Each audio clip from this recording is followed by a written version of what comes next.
Samajwadi party मुखिया अखिलेश यादव लगातार योगी सरकार पर निशाना साध रहे हैं। तंज कसते हुए सरकार की कार्यशैली पर भी सवाल उठा रहे हैं। बिना नाम लिए भी वो सीएम योगी पर व्यक्तिगत हमले कर रहे हैं। इसी कड़ी में उन्होंने यूपी एसटीएफ पर सवाल उठाए थे। एसटीएफ को उन्होंने स्पेशल ठाकुर फोर्स करार दिया था। अब इस पर यूपी बीजेपी अध्यक्ष भूपेंद्र चौधरी ने बयान दिया है।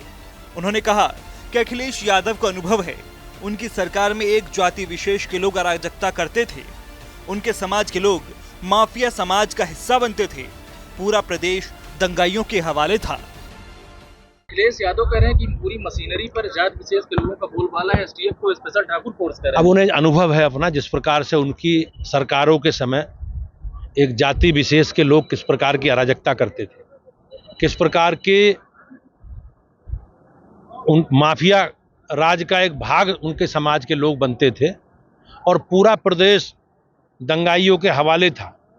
तो अखिलेश यादव जी उसी अनुभव के आधार पर ये सारे विषय बोल रहे हैं। भारतीय जनता पार्टी की सरकार सबके का साथ और सबका विकास के साथ हम लोग बगैर किसी भेदभाव के देश के 140 करोड़ लोग और उत्तर प्रदेश के 25 करोड़ लोगों के लिए हमारी सरकार काम कर रही है। भूपेंद्र चौधरी ने आगे कहा कि पहले की सरकारों में संसाधनों पर पहला हक मुसलमानों का था, हमारी सरकार में पहला हक गरीबों का होता है। अखिलेश यादव द्वारा साधु संतों पर किए गए तंज पर चौधरी ने कहा कि ये समाजवादी पार्टी का चरित्र है।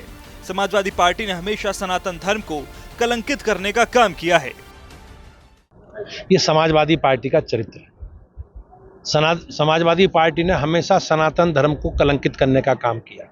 हमारे साधु संतों को, हमारे महापुरुषों के बारे में उनके किस प्रकार से उनके विचार रहे हैं, ये जग जाहिर है। और अयोध्या में भगवान श्री राम के कार सेवकों पर नरसंहार करना, इस प्रकार से 1990 में आप सब लोगों ने देखा।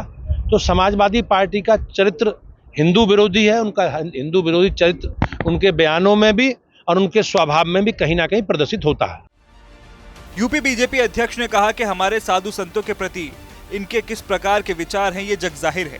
अयोध्या में भगवान श्री राम के कार सेवकों का नरसंहार किया गया। ये समाजवादी पार्टी का चरित्र ही हिंदू विरोधी है। लोकसभा चुनाव में अमेठी सीट पर मिली हार के सवाल पर उन्होंने कहा कि हम लोग हार की समीक्षा कर रहे हैं। बता दें, भूपेंद्र चौधरी सदस्यता अभियान कार्यक्रम में भाग लेने के लिए अमेठी पहुंचे थे।